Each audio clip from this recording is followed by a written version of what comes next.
Assalamualaikum warahmatullahi wabarakatuh. Nama saya Sayyid Muhammad Ahmad Al-Haddad bin Sayyid Muhammad Halim Al-Haddad. Dalam video ini, saya akan memberi sedikit ulasan tentang buku yang berkaitan Baitul Maqdis. Ulasan buku ini bersempena kempen Al-Aqsa Book Review, anjuran 1M for Baitul Maqdis. Buku yang ingin saya ulaskan berjudul Salahuddin Al-Ayyubi, Penakluk Jerusalem. Buku ini juga adalah salah satu daripada karya Abdul Latif Talib, dan buku ini bergenre fiksyen sejarah di mana penulis mengolahkan sejarah menggunakan fiksyen. Buku ini berketebalan 289 muka surat dan dipublishkan pada tahun 2007. Apa yang istimewa tentang buku ini adalah bagaimana penulis mengolahkan sejarah menggunakan fiksyen. Cara pengolahan penulis membuatkan saya dan remaja seperti saya atau seumur saya minat sejarah dan secara tidak langsung mengagumi tokoh-tokoh Islam yang lain. Nama sebenar Sultan Salahuddin Al-Ayyubi adalah Yusuf bin Najmuddin Al-Ayyubi. Lahir di Tikrit, Iraq. Beliau dilahirkan adalah 1138 Masihi bersamaan 543 Hijrah. Datuknya berhijrah daripada Azerbaijan ke Tikrit dan kemudiannya ayahnya dilantik menjadi gubernur di Tikrit dan pakciknya dilantik menjadi panglima perang di kota yang sama. Salahuddin Al-Ayyubi adalah pembebas Al-Aqsa kedua selepas Sayyidina Umar Al-Khattab. Dia juga dikenali dalam kalangan orang Eropah sebagai Saladin the Wise, menunjukkan kebijaksanaannya dan kehormatannya dalam bangsa Eropah. Beliau dilatih dan ditarbiah oleh bapaknya dan pakciknya. Bapaknya itu Najmuddin Al-Ayyubi mengajarkannya tentang ilmu syariah, ilmu fiqh, aqidah dan lain-lain, ilmu diniyah. Manakala pakciknya Saduddin Syirkuh mengajarkannya dalam bidang ketenteraan, dalam bidang menggunakan pedang, melempar tombak, menunggang kuda dan lain-lain.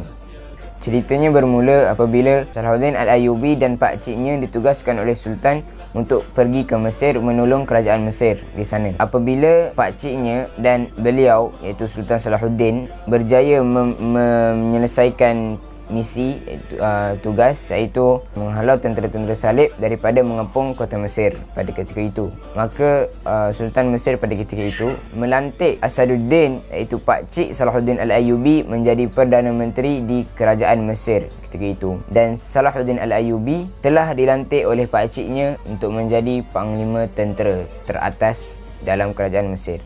Selepas 2 bulan pemerintahan pakciknya meninggal dunia, maka Sultan bermesyuarat dan melantik Salahuddin Al-Ayyubi menjadi Perdana Menteri, dan pada masa yang sama dia adalah panglima tentera dalam kerajaan itu. Tidak lama selepas dia dilantik menjadi Perdana Menteri, Allah menakdirkan bahawasanya Sultan Al-Adid, iaitu Sultan Mesir pada ketika itu, meninggal dunia. Beliau meninggal dunia dalam keadaan tidur tanpa ada kecurigaan. Jadi Salahuddin Al-Ayyubi sebagai Perdana Menteri telah pun membuat mesyuarat tergempar dan membincangkan siapakah yang akan menjadi sultan selepas beliau. Jadi ramai daripada kalangan ahli mesyuarat itu melantik ataupun memilih Salahuddin Al-Ayyubi untuk menggantikan Sultan Adid, iaitu ketua kerajaan Mesir ketika itu. Maka secara rasminya Sultan Salahuddin menjadi sultan, itu khalifah Mesir ketika itu.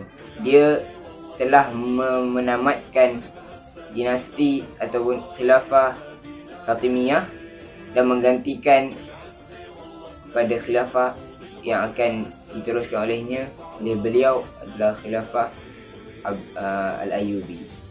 Kemuncak perjuangan Salahuddin Al-Ayyubi apabila tenteranya berjaya mengalahkan tentera Salib di Hittin pada 4 hari bulan Julai 1187 Masihi.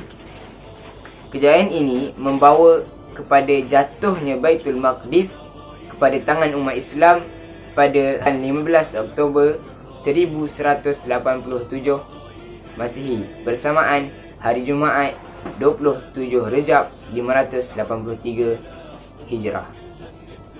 Sekiranya kita tengok daripada kisah Salahuddin Al-Ayyubi ni, kita boleh nampak bahawasanya generasi-generasi Muslim menunggu-nunggu mengimpikan pembebasan Al-Aqsa. Sekiranya kita tengok 90 tahun ke belakang daripada pembebasan Baitul Maqdis yang dibebaskan oleh Salahuddin Al-Ayyubi ni, maka kita akan nampak Imam Al-Ghazali menulis buku.